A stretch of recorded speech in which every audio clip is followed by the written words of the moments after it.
What's up, party people? I am in Las Vegas, Nevada. When am I going to be in Arkansas? I don't know.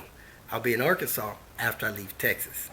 I said in my video yesterday that my travel plans are leave here, go to Southern Cal, go to the San Diego area, go to the Phoenix area, go to the Albuquerque area, go to Oklahoma, Texas, Arkansas, then mosey on towards home.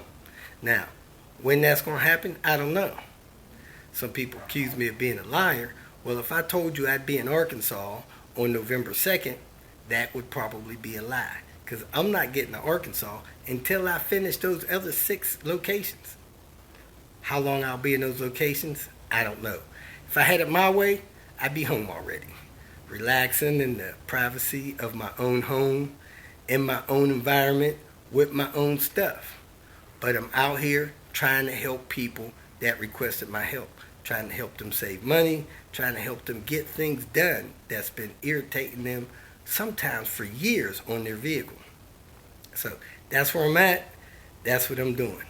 You know, somebody asked a question and I'm going to put it on the end of the video. Welcome to Hanging Out with Robert. That's me. This video contains things that I encounter throughout the day. If for some reason I complete a task and you would like to see the details, you can click on the link in the description area below. This video also contains tips and tricks that I learned throughout the years. I plan on leaving this video accessible for about 30 days. After that, you can view it through my Patreon account. Thank you very much for watching. I was supposed to fly out tomorrow. There's no way I'll be done with this car and do that. So we scheduled me, instead of flying out Tuesday, I'm going to change my flight to fly out Thursday and get done with this car. I'm out for today. Time to get cracking on this platinum wagon again. Man, I'm getting a late start. A lot of errands, a lot of just normal life stuff to do. Losing time at the phone company, lady doing 20 different customers at one time, going by the airport trying to get my flights rearranged and get credit for them. That was a bust. And in this video, we're going to be replacing the subframe on this Volvo 850. First thing you do is get it up high as you can on both sides and the front. On these jack stands, you want to set your parking brake.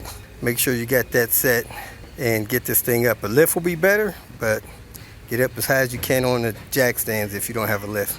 I jacked it up by the subframe on this side.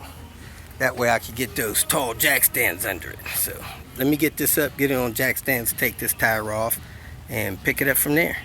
I already got the tire off on the other side. I broke the lug nuts loose and I broke the CV axles loose because I am going to be replacing the CV axles in this vehicle because the axle boots are messed up. Now you don't have to pull the CV axles to do the subframe, but I'm going to, since the subframe will be out of the way, it'll be easier to get the axles out if I find a pry bar, that is. Before you drop the subframe, of course you need to take everything loose from the subframe.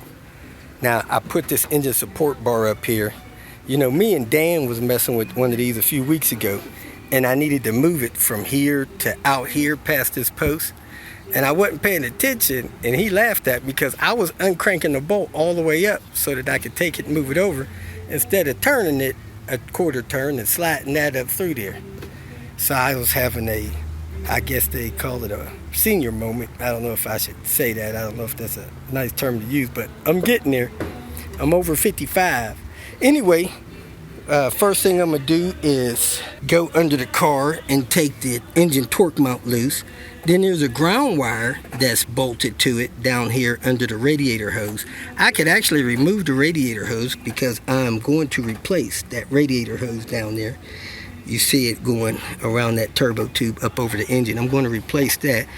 Then I need to take the front mount loose, the back mount loose, and the mount over here loose. This brand new mount that I put on here, I need to take it loose. Then I'm leaving the suspension on the car. So I'm going to take the ball joint nut loose, and as I lower the subframe, I'm going to knock the ball joints out of there, and I'm going to replace these control arms. I'm also going to take the anti-sway bar end links loose.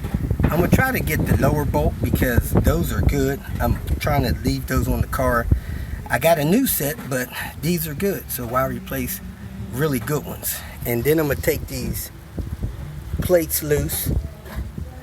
But before I do that, I'm going to take the steering rack loose. There's 5 or 6 bolts on the steering rack that I'm going to take loose. So you just want to make sure nothing is attached to this subframe. Then once I get this subframe out, I'm going to go ahead and remove these oil cooler lines because they'll be easily accessible.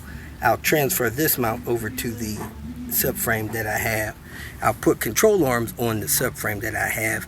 A loaded position will be level to the ground, so I'll just lay those on the ground and bolt them on. I could have already bolted those things on, but I'll do it then. And I'll let you know if there's anything else I found that I took loose from this subframe before I dropped it. So I'm going to start out by removing the stuff on the front edge of it, and then the mounts front, back, and sides. First thing, take this mount out, 2 18 millimeters, 2 14 millimeters, remove it. There's supposed to be 12 millimeter here holding these hydraulic lines in, but that's missing. So I'll try to see if I can get that reinstalled when I go back in with it. Got a couple of safety precautions I normally take when I'm working on cars. One is removing this. It usually always tears my pants, but there's some kind of nuts or something on the back of these, so I didn't get to remove that. I got to be extra careful. Second, I try not to be all the way under the vehicle when I'm breaking stuff loose.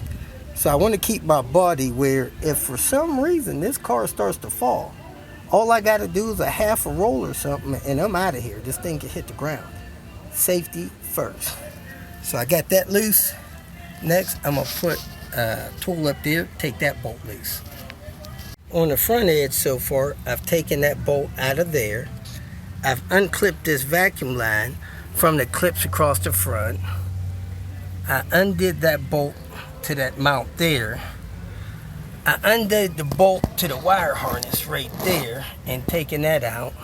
Now I'm going to take the bolts out of this canister. I could do that when I lower it a little bit, but I'm going to do it now because I don't want to strain it when I pull it down. Try to take that canister loose there.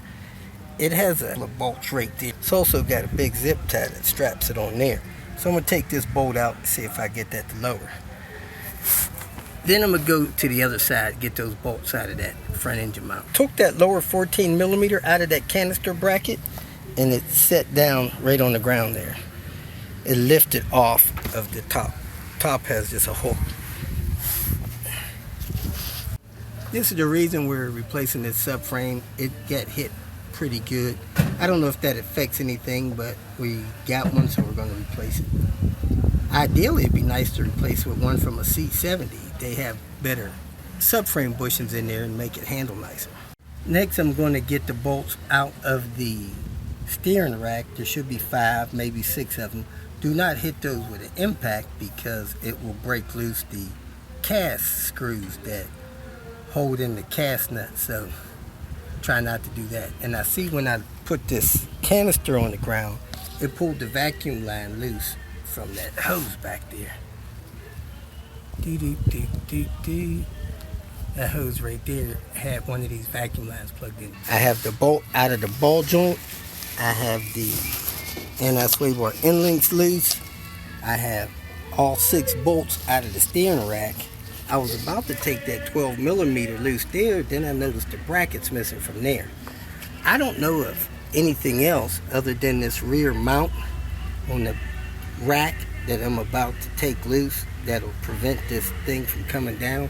So I'm going to take the bolt out of the bottom of that rear mount there, and I should be ready to take these mounting points loose from the subframe.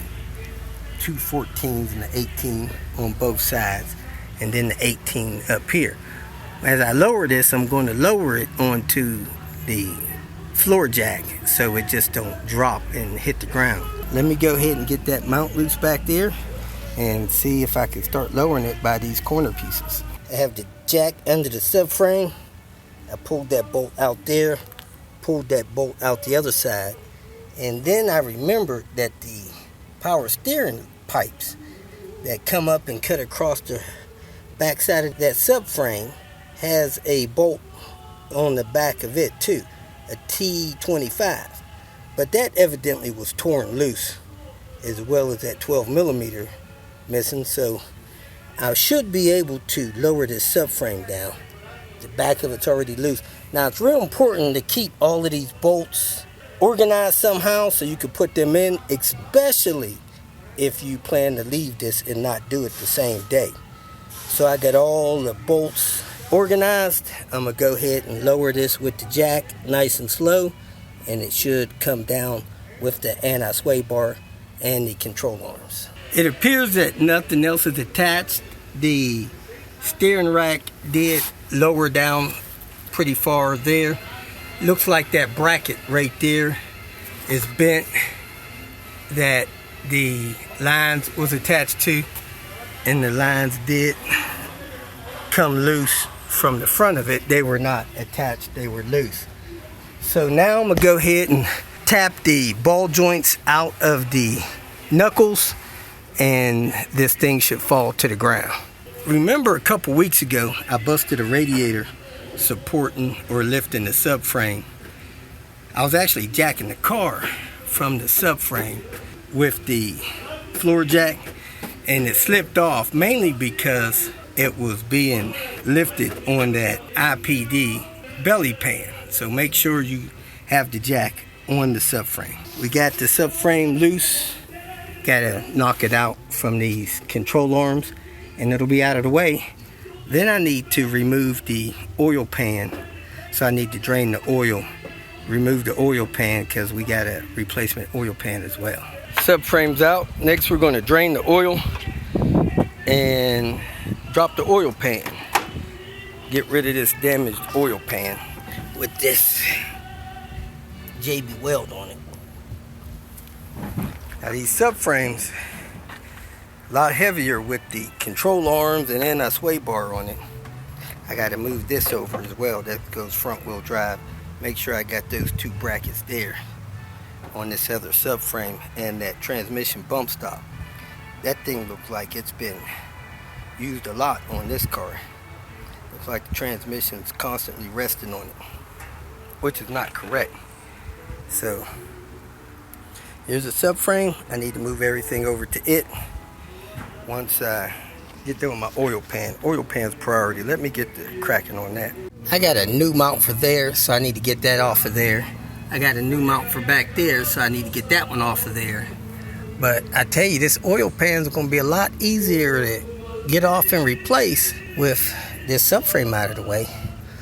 I'm going to go ahead and drain the oil, remove these oil cooler lines because I have a clear shot at that 10 millimeter bolt right there, and keep moving forward. That oil looked really clear on the dipstick, but you can see how cloudy it is down here. It looks dark. Also, it looks like it's got some squirrel swirls in it, so I don't know if it's got some kind of additive or something else going on there. But let me finish draining that out. I'm also draining the transmission while I'm down here because we're going to do a transmission flush too. Transmission fluid is dark, but it still has a little red tint to it. I guess that's good. Doesn't smell burnt, but I could be upwind. Does have some material on the magnet, not too bad. I've seen a lot worse. Just barely sticking up off of it. I wasn't quite expecting this. My replacement pan has some sludge in the bottom of it. I think I'm going to go to the auto parts store around the corner and buy some engine degreaser, spray it in there and let it sit overnight, and then put this thing on tomorrow morning. But I did not want no sludged up pan going on here. Got the oil cooler lines out and the thermostat was already loose, but I realized those oil cooler lines, the bracket bolt goes through the oil pan, so that had to come out. Anyway, I think I'm ready to drop this oil pan. I'm gonna put all the bolts in the new pan, and then I'm gonna swap them over to the old pan when I get that out. I guess I need to pull this dipstick first, and hopefully I don't have to mess with that turbo drain. I think that's going in the block, so we'll see. Well, I could just look on this pan. Yep, the drain goes in the block, so I'm good to go on that. And let me go ahead and get this dipstick out and drop this pan. Not sure if you all recognize this before, but that mount actually has a strap that's loose. So that mount's probably bad. Also, I'm taking this oil pan off, and I just remembered that these 4 screws here go into an area that requires thread sealer. So I need to go to the parts store and get some thread sealer, put it back on these 4 bolts there. So I got them all broke loose. I'm gonna go ahead and rip them out. Hey, that's a man filter. I don't know if I've seen one that was black before, but I'm gonna go ahead and rip these bolts out, drop this pan, put this block off over there on the new pan, and clean that pan out, and then get it ready to get mounted. All the bolts are loose. Now you're supposed to use the same tool that you use to separate the cylinder head from the block to get this oil pan separated from the block. It's got a separation point there, one behind this AC bracket, and I think there's a couple of them on the back. So let me put this thing up here and pop this pan loose. I get that thing in there, squeeze it together and separate it. Started to come loose, but it wouldn't budge because I forgot the 2 14s. One there, one back there. So let me get those 2 14s removed so I can get this pan off. And here it is, folks. It's the crank. Everything up there looking pretty good. Got tarnish on it, that's about it. Now it looks like something is on that oil pickup. Let me see if I can get that to move. Nope, just oil. Screen is pretty much spotless. So I'm going to take this down, a bolt there, pull that out, replace the seal up in there too. So let me get that down, go get something to clean out the inside of this thing. Let me get this out in the light so we can see it. Oh, that's 2 screws I knocked in the pan. Yeah, there's like no sludge in this pan, just oil. So let me go ahead and get those 2 screws out I dropped down in there. One's there, the other one's back there. Get this pan out here and get it clean. Then I'm gonna spray down the bottom of that so it don't have no oil residue on it. It's been sitting for a couple days. That way it'd be easy for me to get the anaerobic sealant to seal on it. Bill, that used to run Nordic Motors, would strongly suggest that this would be replaced whenever dropping the oil pan. I might take this one out of here and put it in there because this one's been used recently. That one's been sitting I don't know how long without being used. So that's where I'm at. Let me move this pan, get that one out of here, and start cleaning it up. I got the pan ready to go back on. This is clean as it's going to get with me. I got the oil cooler line block off plates on. I replaced that thing with the one from the pan I took off. I got most of that sludge out of that pan, cleaned it up as good as I could. I blew it out, turned it over, let it dry, and now I'm ready to put the anaerobic sealant on there and get that thing installed.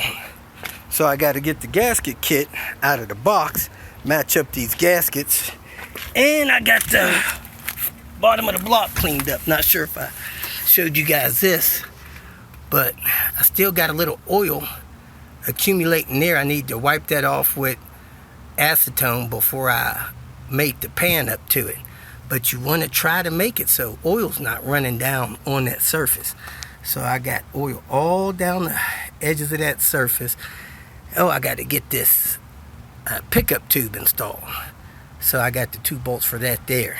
But I did spray some of this out and got some of it dry, but it's still leaking down there after sitting for 3 days. So let me get this oil pickup tube set to go up in here, make sure it's clean, and then put it in place with the gasket. Then dry this off again with acetone, roll that anaerobic sealant on there. I got a nice pan from Home Depot, and get this pan installed before it gets too dark. Here's the roller kit from Home Depot. That's the number 10012875505. Smooth to semi-smooth surfaces.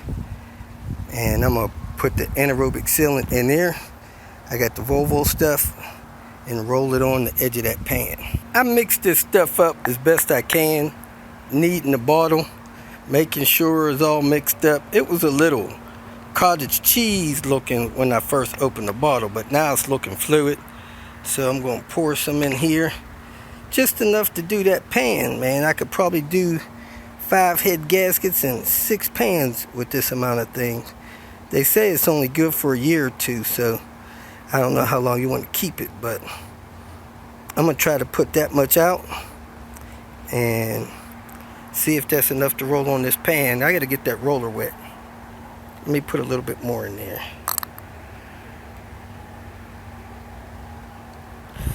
About a half a shot glass. That's what I was shooting for. Let me put this cap back on it. So I wet that underside of that gasket with anaerobic sealant, and it stuck to the metal. That one stayed put. That one is in. So I got to wipe the back of this again with the acetone, and then put this up here. It's got all the anaerobic sealant on there. I got the screws here. I'm going to put 4 screws in the corner and then start putting every other screw in. Then I got my little inch-pound torque wrench. I'm going to torque them to 144 inch-pounds. That's about 10 foot-pounds. Tighten that 14 millimeter back in that AC compressor. Now put the pan up. I snugged this corner bolt first. Then I snugged that corner bolt over there. My thoughts is to get the seals trapped. Then I snugged the corner bolt in the front up here. The corner bolt in the back up there. Then I went around the pan, putting every other bolt in, snugging them down. And then after I got every other bolt in, I went around and put the rest of the bolts in, snugged them down. Then I got my torque wrench, set it to 144 inch-pounds. And I torqued this bolt. Then I torqued the one on the opposite corner. Then I torqued the one on this corner. Then I torqued the one on this corner. Then I torqued the middle one here, the middle one in the back, the middle one on this side. Then I put sealant on these 4 bolts before I put those in, and I torqued one of these down. Actually, I torqued all 4 of those. Then I torqued the rest of them on this end, and then I torqued them all the way around. I went around twice. So that's torqued. Now I'm going to put these 14s in here. Now you can see almost none of that anaerobic sealant is oozing out. So I didn't put much on there. You know, it's just like putting thick paint on the wall. I'm going to put those 2 14s in. And then I'm going to pull this axle and try to get these engine mounts and these coolant hoses down here. The turbo supply and the turbo return coolant hoses. And then I'm going to think about putting the subframe up. I wish I could get it up tonight, but we'll see how I feel. I actually slept in. I didn't get up till 7 this morning. And I've been going kind of since then. I didn't get out here till about 2. Now I think it's probably 7:45. And here we go, folks. Why you got to rebuild your stuff? URO explains why that firewall junction crap was bypassed and all that. We're going to put Volvo hoses on that. This is probably a URO hose too. Don't look old, but it's swollen. And it's got cheap clamps on there. I despise those clamps. But I don't think I have Volvo clamps to replace them with. So I'm going to have to put those clamps back on, but I'm going to put a Volvo line on there right now. So I'm going to take these couple of coolant hoses off, replace them, replace this mount that I took the bracket off. I figured that would be the easiest way to get to this top bolt. That top bolt is tough to get to. And then I'll put this back on.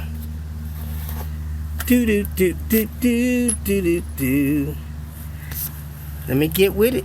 Time's a wasting. Got that hose off of that turbo, man. That's a turbo supply. So I guess the coolant ain't too hot going in, but it's hot coming out. So the pipe running across the top of the turbo has time to cool off. But look at this cheap hose they had on there. The one on the left, this one is the Volvo one. And this one is what was on there, probably some URO crap. It's almost half as thick as the Volvo one. So this one will last 10, 15 years. This one will probably last 5 years and need to be replaced. But I did find a Volvo clamp. I'm going to put one Volvo clamp on there and then this other cheap clamp on there. I wish I had 2 Volvo clamps. The new engine mount is installed, and I don't know if I bumped that vacuum tube or if it was already loose, but maybe I bumped it, sheared it right off. Turbo pressure reading to your BCS. So I'm going to go ahead and replace that while it's down here. This is my best reach on that. I got a red one from IPD. I got the turbo control valve vacuum line kit, the red, blue, and yellow. So I'm going to go ahead and throw the red one on there. Got that turbo vacuum line on. I think I'm ready to put this axle in and go from there. Get this axle in here and then work on this mount. Then I'll be ready to put the subframe back up. Question of the day. Somebody asked if it's normal or okay for the coolant in their coolant reservoir in their Volvo to rise if they take that cap off when the engine's not running. As explained in the owner's manual, you should never remove that cap with the engine hot. It's just not a good thing. Now, I've learned that to test for a head gasket, you can ease that cap off while the engine's running. However, if the engine's off, that will normally cause the coolant level in there to rise and overflow. So, you should never take that coolant reservoir cap off if the engine is hot and not running. It's just not a good thing to do. It's not going to work. It's probably going to run over and cause a mess. Nothing's wrong with the engine. It's just something the way things were designed. And the heat of that engine, with that fluid not circulating through that engine, it'll cause it to back up, fill up that reservoir, and probably overflow. So never remove that cap unless the engine is off and cold or the engine is running and warm. And you can ease that cap off unless the head gasket's bad. If the head gasket's bad, the engine's hot, running, you can't ease that cap off, you probably got a blown head gasket. Hope that helps. Have a great day. If you feel that this information was useful, please like it and share it with your social media friends. You can subscribe to my channel so that you will get notifications of future videos that I post. You can follow me on Twitter, and if you need to contact me directly, please visit my website. And if you have any questions, leave them below, and someone or myself will reply to them. Again, thank you very much for watching.